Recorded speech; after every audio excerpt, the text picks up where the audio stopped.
bapak panitia pernikahan tengah mencuci piring menggunakan sekam padi viral di media sosial. Bagaimana tidak, jika biasanya mencuci piring dilakukan dengan menggunakan air dan sabun, maka berbeda halnya dengan bapak-bapak panitia ini. Mereka tampak asyik menggosok piring kotor dengan sekam. Video viral tersebut diunggah oleh akun TikTok @uci_ocim pada Jumat tanggal 26 Februari tahun 2021. Dalam rekaman video, bapak-bapak panitia terlihat sibuk membersihkan piring kotor yang telah dipakai para tamu undangan. Mereka terlihat sigap mengerjakan tugasnya masing-masing, membuang sisa makanan ke dalam karung lalu menaruh piring ke tumpukan sekam.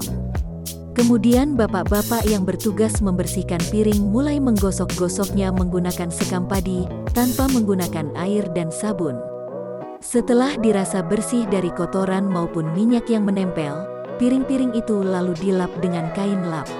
Alhasil, video yang memperlihatkan aksi bapak-bapak wanita pernikahan membersihkan piring kotor menggunakan sekam padi, viral dan telah ditonton lebih dari 6,3 juta kali. Sejumlah warganet pun turut memberikan beragam komentar. Tak sedikit dari mereka yang mempertanyakan apakah piring itu benar-benar bersih.